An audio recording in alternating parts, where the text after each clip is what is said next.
সেদ্ধ আলু আর চাউলের গুঁড়ো দিয়ে যে এত সুন্দর একটি টেস্টি নাস্তা তৈরি করা যায়, না দেখলে বিশ্বাস করতে পারবেন না।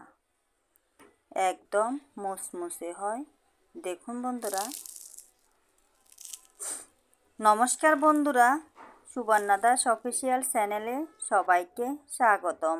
আজকে আবার চলে এসেছি নতুন একটা নাস্তার রেসিপি নিয়ে। দেখতে থাকুন কিভাবে আমি এই নাস্তা রেসিপিটা তৈরি করছি। প্রথমে ভিডিওটা দেখার আগে একটা লাইক দিয়ে শুরু করে দিবেন। এই নাস্তার রেসিপিটা খুবই হেলদি এবং টেস্টি একটা নাস্তার রেসিপি। দেখুন বন্ধুরা, এইখানে আমি দুটো সিদ্ধ আলু নিয়েছি, একটু বড় সাইজের। এবার আমি একটা গ্লাসের সাহায্যে আলু আমি ম্যাশ করে নিয়েছি।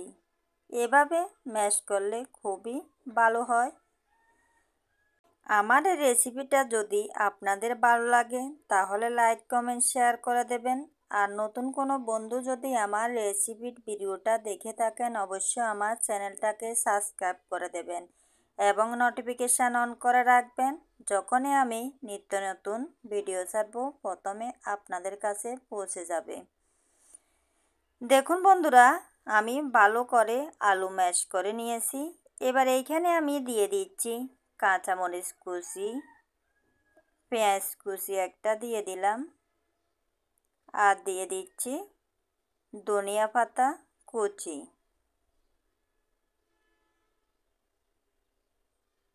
স্বাদ মতো লবণ, আধা চামচ পরিমাণে হলুদের গুঁড়ো কালারের জন্য, আধা চামচ পরিমাণে জিরের গুঁড়ো, আধা চামচ পরিমাণে ধনিয়ার গুঁড়ো, আর দিয়ে দিচ্ছি ম্যাগির এক প্যাকেট মশলা। ম্যাগির মশলাটা দিলে এই নাস্তাটি খুবই টেস্টি হবে। দেখুন বন্ধুরা, এখানে আমি 1 কাপ পরিমাণে চাউলের গুঁড়ো নিয়েছি। এই 1 কাপের 4 ভাগের 1 ভাগ আমার এই নাস্তা রেসিপিটা তৈরি করতে লেগেছে। এখানে জলের কোনো প্রয়োজন নেই, এমনিতে ভালো করে হাত দিয়ে মাখিয়ে নিলে একটা ডো তৈরি করা যাবে। আর আপনাদের যদি চাউলের গুঁড়োটা বেশি হয়ে যায়, আপনারা একটু জলও ব্যবহার করে নিতে পারবেন।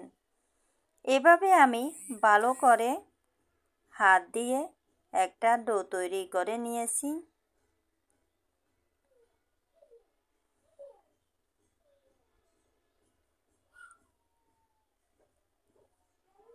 এবার আমি হাত ভালো করে ধুয়ে এসেছি।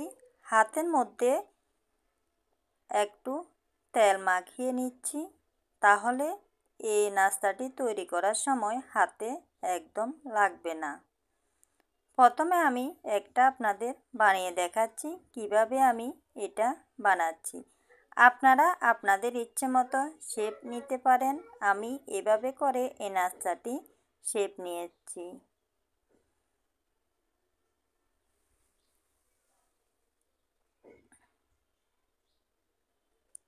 একটা নাস্তা আমি বানিয়ে নিয়েছি। এভাবে আরেকটা নাস্তা আপনাদেরকে বানিয়ে আমি দেখাচ্ছি।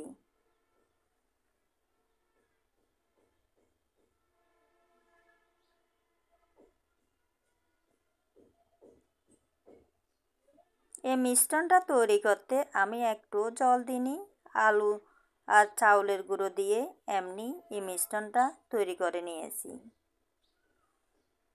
দেখুন বন্ধুরা, আমি আরেকটা বানিয়ে আপনাদেরকে দেখিয়েছি। এভাবে আমি সব নাস্তাগুলো একই রকম করে বানিয়ে নিয়েছি। এবার আমি এ নাস্তা তেলের মধ্যে ভেজে নেব। চুলোতে আমি একটা কড়া বসিয়ে দিলাম। কড়াই ভালো করে গরম করে নিয়েছি। এবার এইখানে আমি পরিমাণ মতো সাদা তেল দিয়ে দিলাম। তেল একটু কড়াইয়ের সাথে ভালো করে লাগিয়ে দিচ্ছি, যাতে এ নাস্তা ভাজার সময় কড়াইয়ের সাথে লেগে না যায়। তেল ভালো করে গরম করে নিয়েছি। এবার আমি এই তেলের মধ্যে নাস্তাগুলো এক এক করে দিয়ে দিচ্ছি। এই নাস্তাটি তৈরি করার সময় বা ভাজার সময় চুলোর আঁচটা মিডিয়ামভাবে রাখবেন, তাহলে নাস্তা ভাজা একদম মুচমুচে হবে। আমি যতগুলো নাস্তা বানিয়েছি তার অর্ধেক তেলের মধ্যে নাস্তাগুলো দিয়ে দিলাম। এবার একটা চামচ দিয়ে একটার পাশ থেকে আরেকটা সরিয়ে দিচ্ছি, যাতে একটার সাথে একটা লেগে না যায়। আবারও বলছি, চুলোর আঁচটা একদম মিডিয়াম লো আঁচে দিবেন, তাহলে নাস্তাটি খুবই মুচমুচে হবে। দেখুন বন্ধুরা, এক পাশ হয়ে গেল, আমি উল্টিয়ে দিচ্ছি। এভাবে আমি ভালো করে একদম মুচমুচে করে এই নাস্তাগুলো ভেজে নেব। যদি হঠাৎ করে আপনাদের বাসায় অতিথি চলে আসে, বিকেলবেলা নাস্তা হিসাবে এই নাস্তাটি আপনারা তৈরি করে দিতে পারেন। তারাও খুব খুশি হবে এরকম একটা নাস্তা রেসিপি পেলে। দেখুন বন্ধুরা, নাস্তাগুলোর কালারও পরিবর্তন হয়েছে। এভাবে আমি কিছুক্ষণ পর পর লাড়িয়ে দিচ্ছি, যাতে নাস্তাগুলো পুড়ে না যায়। এভাবে আমি আরও কিছুক্ষণ নাস্তাগুলো ভেজে নিচ্ছি। দেখুন বন্ধুরা, নাস্তাগুলোর কালার খুবই সুন্দর এসেছে। একদম লাল লাল করে ভেজে নিয়েছি। ভালো করে কিছুক্ষণ পর পর লাড়িয়ে দিয়েছি। এই নাস্তাগুলো আমার ভাজা হয়ে গেল একদম মুচমুচে করে। এবার আমি একটা পাত্রের মধ্যে তুলে নেব।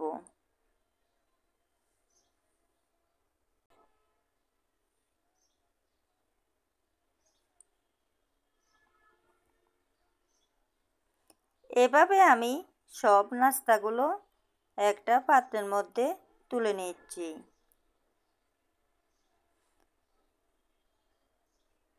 বাকি যে নাস্তাগুলো রয়েছে আবারও আমি একইভাবে ভেজে নেব। বাকি নাস্তাগুলো আমি তেলের মধ্যে দিয়ে দিলাম। কিছুক্ষণ পর পর লাড়িয়ে চাড়িয়ে এই নাস্তাগুলো আমি একইভাবে ভেজে নেব। দেখুন বন্ধুরা, এই নাস্তাগুলোর কালার পরিবর্তন হয়েছে।